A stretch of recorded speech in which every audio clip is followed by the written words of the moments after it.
ਸਤਿ ਸ਼੍ਰੀ ਅਕਾਲ ਜੀ, ਤੁਸੀਂ ਦੇਖ ਰਹੇ ਹੋ ਪੰਜਾਬ ਮੇਲ USA TV। ਮੈਂ ਹਾਂ ਵਰੁਣ ਕੌਰ ਮਾਨ। ਵੀਕਲੀ ਇਮੀਗ੍ਰੇਸ਼ਨ ਅਪਡੇਟ ਪ੍ਰੋਗਰਾਮ ਲੈ ਕੇ ਹਾਜ਼ਰ। ਪ੍ਰਤਿਭਾਸ਼ਾਲੀ ਲੋਕਾਂ ਨੂੰ ਆਕਰਸ਼ਿਤ ਕਰਨ ਲਈ ਅਮਰੀਕਾ ਲਿਆ ਰਿਹਾ ਨਵੀਂ ਵੀਜ਼ਾ ਤਜਵੀਜ਼। ਭਾਰਤੀ ਹਵਾਈ ਯਾਤਰੀਆਂ ਲਈ ਅਹਿਮ ਖਬਰ, ਕੈਨੇਡਾ ਸਰਕਾਰ ਨੇ ਲਾਗੂ ਕੀਤੇ ਨਵੇਂ ਨਿਯਮ। ਕੈਨੇਡਾ ਸਰਕਾਰ ਨੇ ਇਮੀਗ੍ਰੇਸ਼ਨ ਅਰਜ਼ੀਆਂ ਲੈਣੀਆਂ ਕਰ ਦਿੱਤੀਆਂ ਨੇ ਬੰਦ।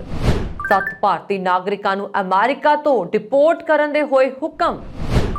ਕੈਨੇਡਾ ਨੇ ਆਪਣੇ ਨਾਗਰਿਕਾਂ ਲਈ ਯੂਕਰੇਨ ਦੀ ਯਾਤਰਾ ਸੰਬੰਧੀ ਐਡਵਾਈਜ਼ਰੀ ਕੀਤੀ ਜਾਰੀ। ਅਮਰੀਕਾ ਵੱਲੋਂ ਕੈਨੇਡਾ ਮੈਕਸੀਕੋ ਸਰਹੱਦ ਤੇ ਨਵੇਂ ਨਿਯਮ ਲਾਗੂ। UAE ਤੋਂ ਭਾਰਤ ਆਉਣ ਵਾਲਿਆਂ ਲਈ ਖੁਸ਼ਖਬਰੀ, ਹਵਾਈ ਟਿਕਟ ਹੋਈ ਕਾਫੀ ਸਸਤੀ। ਅਮਰੀਕਾ ਦੇ ਨਾਗਰਿਕ ਭਾਰਤ ਦੀ ਕਿਸੇ ਵੀ ਤਰ੍ਹਾਂ ਦੀ ਯਾਤਰਾ ਕਰਨ ਤੇ ਮੁੜ ਕਰਨ ਵਿਚਾਰ, ਜੋ ਬਾਈਡਨ ਪ੍ਰਸ਼ਾਸਨ। UK ਨੇ 11 ਫਰਵਰੀ ਤੋਂ ਵਿਦੇਸ਼ੀਆਂ ਲਈ ਖੋਲ੍ਹੇ ਆਪਣੇ ਦਰਵਾਜ਼ੇ। ਸ੍ਰੀ ਨਨਕਾਣਾ ਸਾਹਿਬ ਦੇ ਸ਼ਹੀਦੀ ਸਾਕੇ ਮੌਕੇ ਸਿੱਖ ਜਥੇਬੰਦੀਆਂ ਨੂੰ ਭੇਜਿਆ ਗਿਆ ਖੁੱਲ੍ਹਾ ਸੱਦਾ। ਮੈਕਸੀਕੋ ਵਿੱਚ ਪ੍ਰਵਾਸੀਆਂ ਨਾਲ ਭਰੀ ਨਕਲੀ ਐਂਬੂਲੈਂਸ ਮਿਲੀ, ਸਰਹੱਦ ਪਾਰ ਕਰਕੇ ਜਾਣਾ ਚਾਹੁੰਦੇ ਸਨ ਅਮਰੀਕਾ। ਕੈਨੇਡੀਅਨ ਸੰਸਦ ਮੈਂਬਰ ਬ੍ਰੈਡ ਵਿਸ ਵੱਲੋਂ ਸੰਸਦ ਦੇ ਗਲਿਆਰਿਆਂ ਵਿੱਚ ਉਠਾਈ ਜਾਏਗੀ ਅੰਮ੍ਰਿਤਸਰ ਲਈ ਉਡਾਣ ਦੀ ਮੰਗ। ਤੁਸੀਂ ਦੇਖ ਰਹੇ ਹੋ ਵੀਕਲੀ ਇਮੀਗ੍ਰੇਸ਼ਨ ਅਪਡੇਟ। ਗੱਲ ਕਰਦੇ ਹਾਂ ਅਮਰੀਕਾ ਦੀ। ਅਮਰੀਕੀ ਪ੍ਰਤੀਨਿਧੀ ਸਭਾ ਵਿੱਚ ਮੰਗਲਵਾਰ ਨੂੰ ਪੇਸ਼ ਕੀਤੇ ਗਏ ਵਿਲਾਸੀ ਅਮਰੀਕੀ ਕੰਪੀਟਸ ਐਕਟ 2022 ਵਿੱਚ ਨਵੇਂ ਸਟਾਰਟਅਪ ਵੀਜ਼ਾ ਜ਼ਰੀਏ ਦੁਨੀਆ ਭਰ ਦੇ ਪ੍ਰਤਿਭਾਸ਼ਾਲੀ ਲੋਕਾਂ ਨੂੰ ਆਕਰਸ਼ਿਤ ਕਰਨ ਦਾ ਪ੍ਰਸਤਾਵ ਰੱਖਿਆ ਗਿਆ। ਬਿੱਲ ਦਾ ਸਮਰਥਨ ਕਰਨ ਵਾਲੇ ਅਮਰੀਕੀ ਰਾਸ਼ਟਰਪਤੀ ਜੋ ਬਾਈਡਨ ਨੇ ਕਿਹਾ ਹੈ ਕਿ ਅਮਰੀਕਾ ਕੰਪੀਟਸ ਐਕਟ 2022 ਅਜਿਹੇ ਕਾਨੂੰਨ ਨੂੰ ਅੱਗੇ ਵਧਾਉਣ ਦੀ ਦਿਸ਼ਾ ਵਿੱਚ ਇੱਕ ਮਹੱਤਵਪੂਰਨ ਕਦਮ ਹੈ, ਜਿਸ ਨਾਲ ਸਪਲਾਈ ਚੇਨ ਮਜ਼ਬੂਤ ਹੋਏਗੀ ਅਤੇ ਦੇਸ਼ ਦੀ ਅਰਥ ਵਿਵਸਥਾ ਦੇ ਨਵੀਨਤਮ ਇੰਜਣ ਨੂੰ ਫਿਰ ਤੋਂ ਮਜ਼ਬੂਤੀ ਮਿਲੇਗੀ। ਇਸ ਵਿੱਚ ਕਿਹਾ ਗਿਆ ਹੈ ਕਿ ਇਸ ਦੀ ਮਦਦ ਨਾਲ ਅਮਰੀਕਾ ਆਉਣ ਵਾਲੇ ਕਈ ਦਹਾਕਿਆਂ ਤੱਕ ਚੀਨ ਅਤੇ ਬਾਕੀ ਦੁਨੀਆ ਤੋਂ ਅੱਗੇ ਬਣਿਆ ਰਹਿ ਸਕਦਾ ਹੈ। ਇਸ ਕਾਨੂੰਨ ਤਹਿਤ ਇਮੀਗ੍ਰੇਸ਼ਨ ਅਤੇ ਨੈਸ਼ਨਲ ਐਕਟ ਵਿੱਚ ਸੋਧ ਕਰਕੇ ਉਹਨਾਂ ਅਸਥਾਈ ਪ੍ਰਵਾਸੀਆਂ ਲਈ ਇੱਕ ਨਵੀਂ ਸ਼੍ਰੇਣੀ W ਨੂੰ ਸ਼ਾਮਲ ਕੀਤਾ ਗਿਆ ਹੈ, ਜੋ ਕਿਸੇ ਸਟਾਰਟਅਪ ਵਿੱਚ ਦਿਲਚਸਪੀ ਰੱਖਣ ਵਾਲੇ ਉਦਮੀ ਨੇ, ਕਿਸੇ ਸਟਾਰਟਅਪ ਦੇ ਮਨਜ਼ੂਰੀ ਕਰਮਚਾਰੀ ਨੇ ਜਾਂ ਉਹਨਾਂ ਦੇ ਜੀਵਨ ਸਾਥੀ ਅਤੇ ਬੱਚੇ ਨੇ। ਪ੍ਰਤੀਨਿਧੀ ਸਭਾ ਦੀ ਸਪੀਕਰ ਨੈਂਸੀ ਪੈਲੋਸੀ ਵੱਲੋਂ ਜਾਰੀ ਕੀਤੇ ਗਏ ਬਿੱਲ ਦੀਆਂ ਵਿਵਸਥਾਵਾਂ ਅਨੁਸਾਰ ਦਸਤਖਤ ਹੋਣ ਤੋਂ ਬਾਅਦ ਕਾਨੂੰਨ ਬਦਲ ਜਾਣ ਦੇ ਬਾਅਦ ਇਹ ਬਿੱਲ ਗ੍ਰਹਿ ਮੰਤਰਾਲਾ ਨੂੰ ਨਿਰਦੇਸ਼ ਦੇਗਾ ਕਿ ਉਹ ਸਫਲ ਸਾਬਤ ਹੋਣ ਵਾਲੇ ਸਟਾਰਟਅਪ ਸ਼ੁਰੂ ਕਰਨ ਵਿੱਚ ਦਿਲਚਸਪੀ ਰੱਖਣ ਵਾਲੇ ਵਿਦੇਸ਼ੀ ਨਾਗਰਿਕਾਂ ਨੂੰ ਪ੍ਰਵਾਸੀ ਉਦਮੀ ਵਜੋਂ ਕਾਨੂੰਨੀ ਸਥਾਈ ਨਿਵਾਸੀ ਦਾ ਦਰਜਾ ਦੇਣ ਦੀ ਪ੍ਰਕਿਰਿਆ ਸਥਾਪਿਤ ਕਰੇ। ਕੈਨੇਡੀਅਨ ਸਰਕਾਰ ਨੇ ਭਾਰਤ ਅਤੇ ਮੋਰੋਕੋ ਨਾਲ ਸੰਬੰਧਿਤ ਯਾਤਰਾ ਨਿਯਮਾਂ ਵਿੱਚ ਕੁਝ ਤਬਦੀਲੀਆਂ ਕੀਤੀਆਂ ਨੇ। ਭਾਰਤ ਅਤੇ ਮੋਰੋਕੋ ਨਾਲ ਸੰਬੰਧਿਤ ਸਿੱਧੀਆਂ ਅਤੇ ਕਨੈਕਟਡ ਉਡਾਣਾਂ ਰਾਹੀਂ ਸਫ਼ਰ ਕਰਦੇ ਯਾਤਰੀਆਂ ਲਈ ਨਿਯਮਾਂ ਵਿੱਚ ਤਬਦੀਲੀਆਂ ਹੋਈਆਂ ਨੇ। ਇਹਨਾਂ ਦੋਵਾਂ ਦੇਸ਼ਾਂ ਤੋਂ ਕਨੈਕਟਡ ਫਲਾਈਟ ਰਾਹੀਂ ਆਉਂਦੇ ਯਾਤਰੀਆਂ ਲਈ ਕੈਨੇਡਾ ਪਹੁੰਚਦੇ ਸਮੇਂ ਕਿਸੇ ਤੀਜੇ ਦੇਸ਼ ਤੋਂ COVID-19 ਦੇ ਰਵਾਨਗੀ ਤੋਂ ਪਹਿਲਾਂ ਨੈਗੇਟਿਵ ਨਤੀਜੇ ਹਾਸਲ ਕਰਨ ਦੀ ਹੁਣ ਲੋੜ ਨਹੀਂ ਹੋਏਗੀ। ਹੁਣ ਕੈਨੇਡਾ ਆਉਣ ਵਾਲੇ ਸਾਰੇ ਯਾਤਰੀਆਂ ਲਈ ਇੱਕੋ ਜਿਹੀਆਂ ਪ੍ਰੀ ਐਂਟਰੀ ਟੈਸਟ ਲੋੜਾਂ ਲਾਗੂ ਹੋਣਗੀਆਂ। ਇਸ ਤੋਂ ਇਲਾਵਾ ਭਾਰਤ ਤੋਂ ਫਲਾਈਟ ਲੈਂਦੇ ਹੋਏ ਸਿਰਫ ਹਵਾਈ ਅੱਡੇ ਤੋਂ RT-PCR ਟੈਸਟ ਦੇ ਨੈਗੇਟਿਵ ਨਤੀਜੇ ਹਾਸਲ ਕਰਨ ਦੀ ਸ਼ਰਤ ਨੂੰ ਵੀ ਹਟਾ ਦਿੱਤਾ ਗਿਆ। ਇਸ ਦਾ ਹੁਣ ਮਤਲਬ ਹੈ ਕਿ RT-PCR test Bharat medical association ਦੇ ਮਨਜ਼ੂਰਸ਼ੁਦਾ ਕਿਸੇ ਵੀ ਲੈਬ ਤੋਂ ਕਰਵਾਇਆ ਜਾ ਸਕਦਾ ਹੈ ਅਤੇ ਯਾਤਰੀ ਨੈਗੇਟਿਵ ਨਤੀਜੇ ਹਾਸਲ ਕਰ ਯਾਤਰਾ ਕਰ ਸਕਣਗੇ। ਇਹ ਨਿਯਮ ਲਾਗੂ ਹੋ ਚੁੱਕੇ ਨੇ।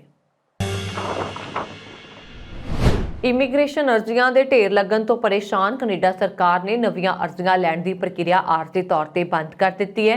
ਨੈਸ਼ਨਲ ਪੋਸਟ ਵਿੱਚ ਪ੍ਰਕਾਸ਼ਿਤ ਰਿਪੋਰਟ ਮੁਤਾਬਕ ਇਮੀਗ੍ਰੇਸ਼ਨ ਵਿਭਾਗ ਵੱਲੋਂ ਹਾਈ ਸਕਿਲਡ ਵਰਕਰਾਂ ਦੀ ਸ਼੍ਰੇਣੀ ਵਿੱਚ PR ਵਾਸਤੇ ਨਵੇਂ ਸੱਦੇ ਭੇਜਣ ਦੀ ਪ੍ਰਕਿਰਿਆ ਫਿਲਹਾਲ ਰੋਕ ਦਿੱਤੀ ਗਈ ਹੈ ਅਤੇ ਬੈਕਲੌਗ ਦੀ ਸਮੱਸਿਆ ਨਾਲ ਨਜਿੱਠਣ ਤੋਂ ਬਾਅਦ ਹੀ ਅਗਲਾ ਫੈਸਲਾ ਲਿਆ ਜਾਏਗਾ। ਇਮੀਗ੍ਰੇਸ਼ਨ ਵਕੀਲ ਸਟੀਵਨ ਬਰਨਸ ਵੱਲੋਂ ਸੂਚਨਾ ਦੇ ਅਧਿਕਾਰ ਕਾਨੂੰਨ ਤਹਿਤ ਹਾਸਲ ਕੀਤੇ ਮੀਮੋ ਵਿੱਚ ਕਿਹਾ ਗਿਆ ਹੈ ਕਿ ਹਾਈ ਸਕਿਲਡ ਵਰਕਰਾਂ ਵੱਲੋਂ ਦਾਖਲ ਅਰਜ਼ੀਆਂ ਦਾ ਬੈਕਲੌਗ 76,000 ਤੱਕ ਪੁੱਜ ਗਿਆ ਅਤੇ ਇਹ ਗਿਣਤੀ 2023 ਵਾਸਤੇ ਇਸ ਸ਼੍ਰੇਣੀ ਅਧੀਨ ਤੈਅ ਟੀਚੇ ਤੋਂ ਵੱਧ ਬਣਦੀ ਹੈ। ਮੀਮੋ ਕਹਿੰਦਾ ਹੈ ਕਿ ਐਕਸਪ੍ਰੈਸ ਐਂਟਰੀ ਪ੍ਰੋਗਰਾਮ, ਜਿਸ ਵਿੱਚ ਸਕਿਲਡ ਵਰਕਰਾਂ ਤੋਂ ਇਲਾਵਾ ਕੈਨੇਡੀਅਨ ਤਜਰਬੇ ਵਾਲੇ ਪ੍ਰਵਾਸੀ ਵੀ ਸ਼ਾਮਲ ਨੇ, ਅਧੀਨ ਅਰਜ਼ੀਆਂ ਦੀ ਗਿਣਤੀ 2,07,000 ਤੱਕ ਪਹੁੰਚ ਗਈ ਹੈ। ਇਸ ਤੋਂ ਇਲਾਵਾ ਪਰਿਵਾਰਾਂ ਦੇ ਮਿਲਾਪ ਅਤੇ ਪ੍ਰੋਵਿੰਸ਼ੀਅਲ ਨੋਮੀਨੀ ਪ੍ਰੋਗਰਾਮ ਅਧੀਨ ਵੱਖਰੇ ਤੌਰ ਤੇ ਅਰਜ਼ੀਆਂ ਪੁੱਜਦੀਆਂ ਨੇ।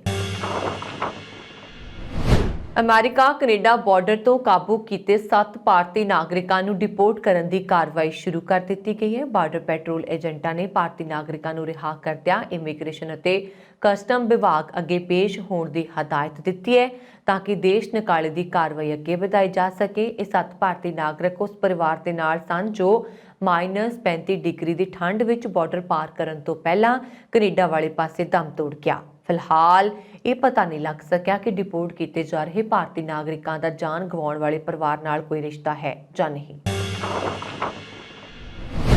ਕੈਨੇਡਾ ਨੇ ਆਪਣੇ ਨਾਗਰਿਕਾਂ ਨੂੰ ਸਲਾਹ ਦਿੱਤੀ ਹੈ ਕਿ ਯੂਕਰੇਨ ਦੇ ਗੈਰ ਜ਼ਰੂਰੀ ਦੌਰਿਆਂ ਦੀਆਂ ਯੋਜਨਾਵਾਂ ਨੂੰ ਰੱਦ ਕਰਨ ਕਿਉਂਕਿ ਰੂਸ ਯੂਕਰੇਨ ਦੀ ਸਰਹੱਦ ਤੇ ਦੋਵੇਂ ਪਾਸੇ ਤਣਾਅ ਵੱਧ ਰਿਹਾ ਹੈ ਅਤੇ ਫੌਜੀਆਂ ਦੀ ਗਿਣਤੀ ਵੱਧ ਰਹੀ ਹੈ।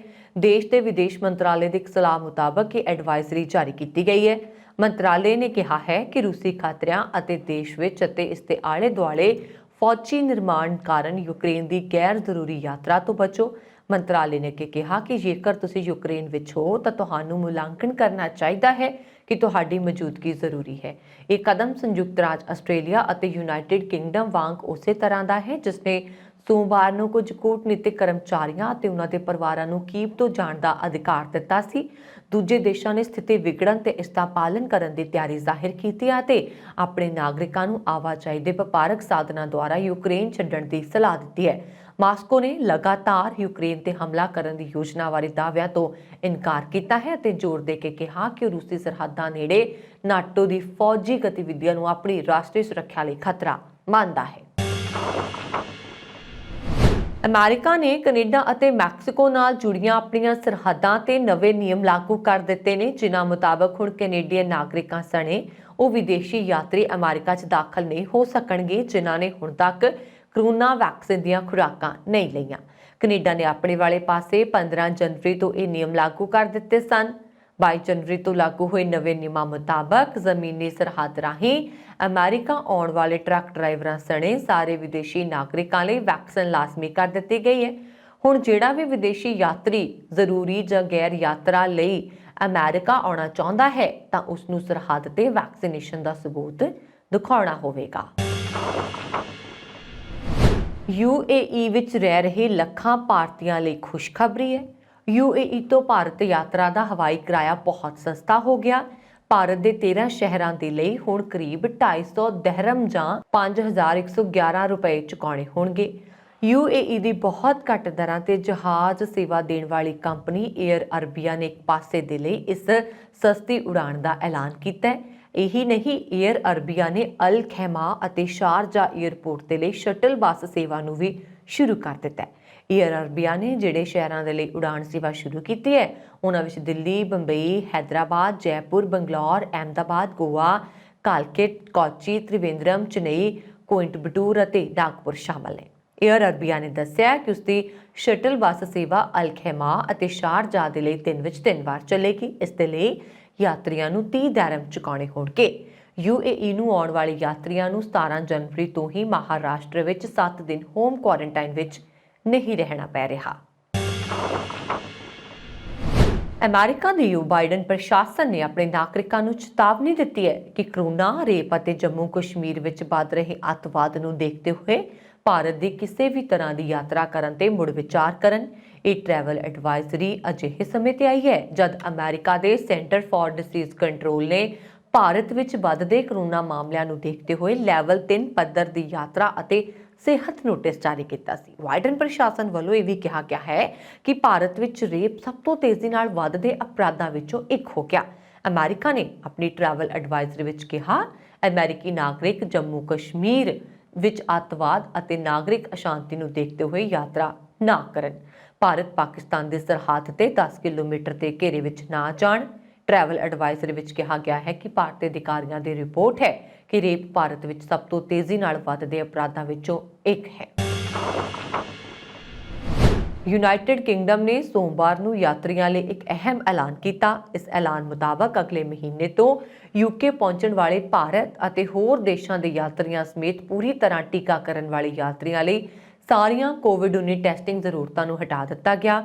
ਟਰਾਂਸਪੋਰਟ ਵਿਭਾਗ ਅਤੇ ਸਿਹਤ ਅਤੇ ਸਮਾਜਿਕ ਦੇਖਭਾਲ ਵਿਭਾਗ ਦੁਆਰਾ ਜਾਰੀ ਕੀਤੀ ਇੱਕ ਯਾਤਰਾ ਸਲਾਹਕਾਰ ਨੇ ਘੋਸ਼ਣਾ ਕੀਤੀ ਹੈ ਕਿ 11 ਫਰਵਰੀ ਨੂੰ ਸਵੇਰੇ 4 ਵਜੇ ਤੋਂ ਸ਼ੁਰੂ ਹੋ ਕੇ ਪੂਰੀ ਤਰ੍ਹਾਂ ਟੀਕਾਕਰਨ ਵਾਲੇ ਆਗਮਨ ਲਈ ਸਾਰੀਆਂ ਟੈਸਟਿੰਗ ਜ਼ਰੂਰਤਾਂ ਨੂੰ ਹਟਾ ਦਿੱਤਾ ਜਾਏਗਾ। ਹੁਣ ਸਿਰਫ ਇੱਕ ਯਾਤਰੀ ਲੋਕੇਟਰ ਫਾਰਮ ਦੀ ਲੋੜ ਹੈ। 24 ਜਨਵਰੀ ਨੂੰ ਘੋਸ਼ਿਤ ਕੀਤੀਆਂ ਤਬਦੀਲੀਆਂ ਮੁਤਾਬਕ ਪਹੁੰਚਣ ਵਾਲੇ ਜਿਨ੍ਹਾਂ ਨੂੰ ਪੂਰੀ ਤਰ੍ਹਾਂ ਟੀਕਾਕਰਨ ਵਜੋਂ ਮਾਨਤਾ ਨਹੀਂ ਦਿੱਤੀ ਗਈ ਹੈ ਉਹਨਾਂ ਨੂੰ ਯੂਕੇ ਪਹੁੰਚਣ ਤੋਂ ਬਾਅਦ ਦੂਜੇ ਦਿਨ ਜਾਂ ਉਸ ਤੋਂ ਪਹਿਲਾਂ ਇੱਕ ਪ੍ਰੀ ਡਿਪਾਰਚਰ ਟੈਸਟ ਅਤੇ ਇੱਕ PCR ਟੈਸਟ ਲੈਣ ਦੀ ਲੋੜ ਹੋਏਗੀ।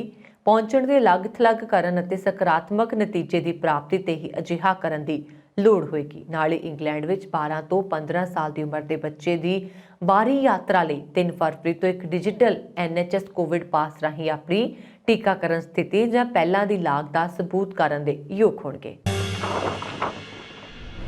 ਪਾਕਿਸਤਾਨ ਸਿੱਖ ਗੁਰਦੁਆਰਾ ਪ੍ਰਬੰਧਕ ਕਮੇਟੀ ਵੱਲੋਂ ਗੁਰਦੁਆਰਾ ਜਨਮ ਅਸਥਾਨ ਸ੍ਰੀ ਨਨਕਾਣਾ ਸਾਹਿਬ ਵਿਖੇ ਮਨਾਏ ਜਾ ਰਹੇ 101ਵੇਂ ਨਨਕਾਣਾ ਸਾਹਿਬ ਸ਼ਹੀਦੀ ਸਾਕੇ ਮੌਕੇ ਸ੍ਰੀ ਅਕਾਲ ਤਖਤ ਸਾਹਿਬ ਦੇ ਜਥੇਦਾਰ ਗਿਆਨੀ ਹਰਪ੍ਰੀਤ ਸਿੰਘ, ਬਾਬਾ ਕਸ਼ਮੀਰ ਸਿੰਘ, ਸ਼੍ਰੋਮਣੀ ਕਮੇਟੀ ਅਤੇ ਦੇਸ਼ ਵਿਦੇਸ਼ ਦੀਆਂ ਹੋਰਨਾਂ ਸਿੱਖ ਜਥੇਬੰਦੀਆਂ ਦੇ ਆਗੂਆਂ ਨੂੰ ਸ਼ਿਰਕਤ ਕਰਨ ਲਈ ਖੁੱਲ੍ਹਾ ਸੱਦਾ ਦਿੱਤਾ ਗਿਆ। PSGPC ਦੇ ਪ੍ਰਧਾਨ ਅਮੀਰ ਸਿੰਘ ਨੇ ਦੱਸਿਆ ਕਿ ਸ੍ਰੀ ਨਨਕਾਣਾ ਸਾਹਿਬ ਸ਼ਹੀਦੀ ਸਾਕੇ ਮੌਕੇ ਪਾਕਿਸਤਾਨ ਵੱਲੋਂ 8 ਦਿਨਾਂ ਦਾ ਵੀਜ਼ਾ ਦਿੱਤਾ ਜਾਏਗਾ ਤੇ ਸਮਾਗਮਾਂ 'ਚ ਸ਼ਿਰਕਤ ਕਰਨ ਲਈ ਭਾਰਤੀ ਸਿੱਖ ਯਾਤਰੂ 18 ਫਰਵਰੀ ਨੂੰ ਅਟਾਰੀ ਬਾਗਾ ਸਰਹੱਦ ਰਾਹੀਂ ਸ੍ਰੀ ਨਨਕਾਣਾ ਸਾਹਿਬ ਲਈ ਰਵਾਨਾ ਹੋਣਗੇ।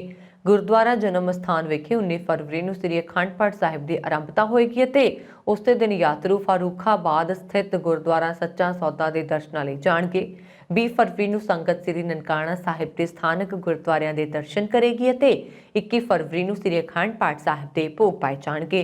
22 ਫਰਵਰੀ ਨੂੰ ਯਾਤਰੂ ਗੁਰਦੁਆਰਾ ਸ੍ਰੀ ਪੰਜਾ ਸਾਹਿਬ, 23 ਫਰਵਰੀ ਨੂੰ ਲਾਹੌਰ ਸਥਿਤ ਗੁਰਦੁਆਰਾ ਡੇਰਾ ਸਾਹਿਬ ਅਤੇ 24 ਫਰਵਰੀ ਨੂੰ ਸ੍ਰੀ ਕਰਤਾਰਪੁਰ ਸਾਹਿਬ ਅਤੇ ਐਮਨਾਬਾਦ ਸਥਿਤ ਇਤਿਹਾਸਕ ਗੁਰਦੁਆਰਿਆਂ ਦੇ ਦਰਸ਼ਨ ਕਰਨ ਉਪਰੰਤ 25 ਫਰਵਰੀ ਨੂੰ ਭਾਰਤ ਵਾਪਸ ਪਰਤਣਗੇ। ਇਸ ਹਫ਼ਤੇ ਮੈਕਸੀਕੋ ਵਿੱਚ ਇੱਕ ਫਰਜ਼ੀ ਐਂਬੂਲੈਂਸ ਫੜੀ ਗਈ ਜਿਸ ਵਿੱਚ 28 ਪ੍ਰਵਾਸੀ ਸਵਾਰ ਸੀਗੇ ਤੇ ਸਰਹੱਦ ਪਾਰ ਕਰਕੇ ਅਮਰੀਕਾ ਜਾਣਾ ਚਾਹੁੰਦੇ ਸਨ।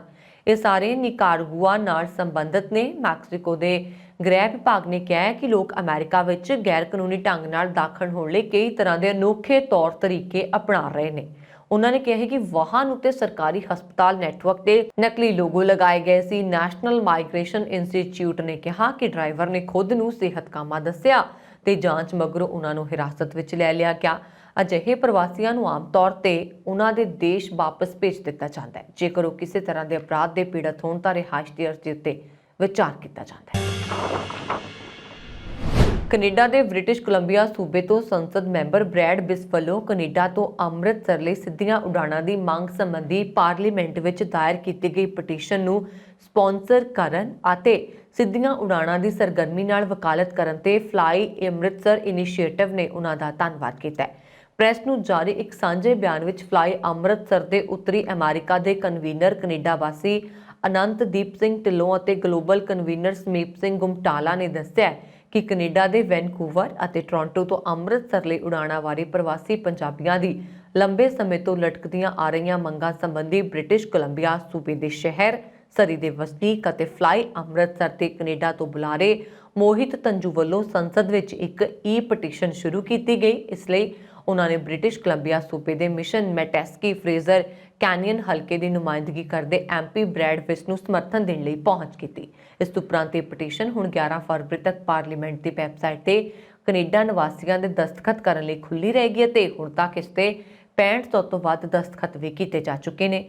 MP ਬ੍ਰੈਡ ਬਿਸ ਨੇ ਸੋਸ਼ਲ ਮੀਡੀਆ ਤੇ ਜਾਰੀ ਕੀਤੇ ਇੱਕ ਬਿਆਨ ਵਿੱਚ ਕਿਹਾ ਹੈ ਕਿ ਮੇਰੇ ਹਲਕੇ ਅਤੇ ਪੂਰੇ BC ਸੂਬੇ ਵਿੱਚ ਬਹੁਤ ਸਾਰੇ ਵਾਸੀਆਂ ਦੇ ਭਾਰਤ ਅਤੇ ਖਾਸ ਕਰਕੇ ਪੰਜਾਬ ਵਿੱਚ ਪਰਿਵਾਰਕ ਸੰਬੰਧ ਨੇ ਜਿਸ ਕਾਰਨ ਉਹ ਅਕਸਰ ਹਵਾਈ ਸਫ਼ਰ ਕਰਦੇ ਨੇ। ਸਾਲਾਂ ਤੋਂ ਕੀਤੀ ਜਾ ਰਹੀ ਮੰਗ ਦੇ ਬਾਵਜੂਦ ਵੈਨਕੂਵਰ ਜਾਂ ਐਪਸਟਫੋਰਡ ਤੋਂ ਅੰਮ੍ਰਿਤਸਰ ਲਈ ਸਿੱਧੀ ਉਡਾਣ ਅਜੇ ਮੌਜੂਦ ਨਹੀਂ ਹੈ। ਮੈਨੂੰ fly Amritsar initiative the house of Commons petition ਦਾ ਸਮਰਥਨ ਕਰਨ ਤੇ ਮਾਣ ਹੈ ਜਿਸ ਵਿੱਚ ਕੈਨੇਡਾ ਸਰਕਾਰ ਨੂੰ ਅੰਮ੍ਰਿਤਸਰ ਲਈ ਸਿੱਧੀ ਉਡਾਣ ਸ਼ੁਰੂ ਕਰਨ ਲਈ ਵਿਕਲਪਾਂ ਦੀ ਖੋਜ ਕਰਨ ਲਈ ਕਿਹਾ ਗਿਆ। ਇਸ ਪਟੀਸ਼ਨ ਨੂੰ ਦਾਇਰ ਕਰਨ ਸੰਬੰਧੀ ਮੋਹਿਤ ਤੰਜੂ ਨੇ ਕਿਹਾ ਕਿ ਸਾਨੂੰ ਆਸ ਹੈ ਕਿ ਇਸ ਪਟੀਸ਼ਨ ਤੇ ਕੈਨੇਡਾ ਦੇ ਪੰਜਾਬੀਆਂ ਤੋਂ ਵੱਡੇ ਪੱਧਰ ਤੇ ਸਮਰਥਨ ਦੀ ਉਮੀਦ ਹੈ, ਕਿਉਂਕਿ ਲੋਕ ਦਿੱਲੀ ਰਾਹੀਂ ਲੰਬੀ ਯਾਤਰਾ ਦੀਆਂ ਮੁਸ਼ਕਲਾਂ ਤੋਂ ਤੰਗ ਆ ਚੁੱਕੇ ਨੇ। ਉਹਨਾਂ ਨੇ ਵੀ ਜਾਣਕਾਰੀ ਦਿੱਤੀ ਹੈ ਕਿ ਹਾਊਸ ਆਫ ਕਾਮਨਸ ਵਿੱਚ ਪਾਈਆਂ ਪਟੀਸ਼ਨਾਂ ਕਿਸੇ ਵੀ ਹਲਕੇ ਦੇ ਲੋਕਾਂ ਲਈ ਆਪਣੇ ਮੁੱਦੇ ਕੈਨੇਡਾ ਸਰਕਾਰ ਦੇ ਧਿਆਨ ਵਿੱਚ ਲਿਆਉਣ ਲਈ ਇੱਕ ਵਧੀਆ ਸਾਧਨ ਹੈ। ਇਸ ਪਟੀਸ਼ਨ ਤੇ ਕਿਸੇ ਵੀ ਕੈਨੇਡੀਅਨ ਨਾਗਰਿਕ ਜਾਂ ਨਿਵਾਸੀ ਦੁਆਰਾ ਦਸਤਖਤ ਕੀਤੇ ਜਾ ਸਕਦੇ, ਚਾਹੇ ਉਹਨਾਂ ਦੀ ਉਮਰ ਕੋਈ ਵੀ ਹੋਵੇ। ਵੀਕਲੀ ਇਮੀਗ੍ਰੇਸ਼ਨ ਅਪਡੇਟ ਪ੍ਰੋਗਰਾਮ ਦੇ ਵਿੱਚ ਅੱਜ ਦੇ ਲਈ ਇੰਨਾ ਹੀ। ਅਗਲੇ ਹਫਤੇ ਨਵੀਆਂ ਅਪਡੇਟਸ ਲੈ ਕੇ ਹਾਜ਼ਰ ਹੋਵਾਂਗੇ। ਪਰਨ ਕੌਰ ਮਾਨ ਨੂੰ ਦਿਓ ਆਗਿਆ।